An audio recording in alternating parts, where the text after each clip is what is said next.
जय माता दी दोस्तों, कैसे हैं आप सभी। आशा करती हूँ कि आप सभी स्वस्थ होंगे।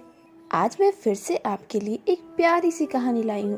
तो इससे पहले कि आप इस कहानी में खो जाएं, मेरी एक छोटी सी रिक्वेस्ट है कि अगर आपको ये कहानी अच्छी लगे तो लाइक सब्सक्राइब जरूर कर देना, क्योंकि वीडियो बनाने में ना बहुत मेहनत लगती है और उसके बदले जब आप लाइक सब्सक्राइब करते हो ना तो मन बड़ा खुश सा हो जाता है। तो फाइनली मेरे बकबक के बाद चलते हैं कहानी की ओर। ये कहानी है एक हथौड़े और चाबी की। एक शहर के एक छोटी सी बस्ती में एक ताले की दुकान थी। उस दुकान में नए ताले तो बेचे जाते ही थे, पर साथ साथ पुराने ताले की चाबियां भी बनाई जाती थी। जैसे अगर किसी ताले की चाबी गुम हो जाए तो लोग वहां नई चाबी बनवाने जाया करते थे। उसी दुकान में कोने में एक मजबूत हथौड़ा भी पड़ा हुआ था, जो कि ताला तोड़ने के काम आता था। पर उस हथौड़े का इस्तेमाल कभी कभार ही होता। कोने में पड़ा पड़ा हथौड़ा अक्सर ये सोचा करता था कि मैं इतना मजबूत हूँ, इतना बलवान हूँ, इतना शक्तिशाली हूँ, इसके बावजूद भी इतने प्रहार झेलता हूँ तभी ताले को तोड़ पाता हूँ। लेकिन ये चाबी इतनी छोटी होने के बावजूद भी किसी भी ताले को बड़ी आसानी से खोल लेती है।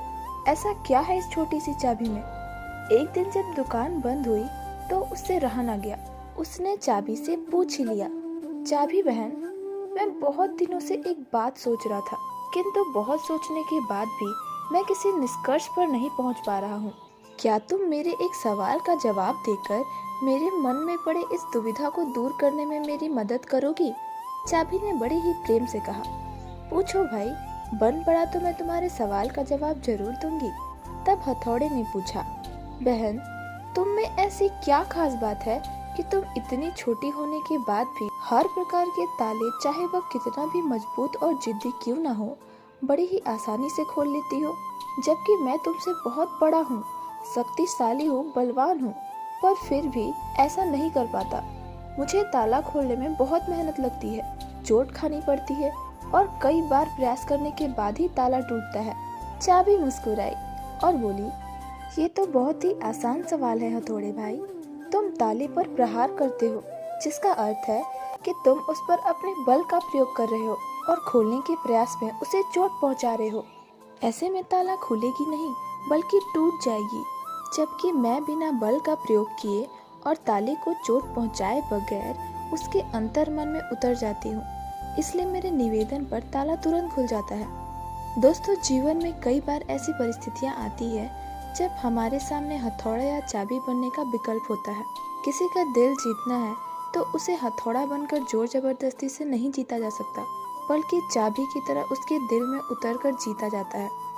इसी तरह अगर किसी से कोई काम करवाना है तो उसे डरा धमका कर जोर जबरदस्ती से आप काम तो करवा सकते हैं, पर ऐसे में उस काम के प्रति जो उत्साह और समर्पण होना चाहिए वो बिल्कुल ही खत्म हो जाएगी।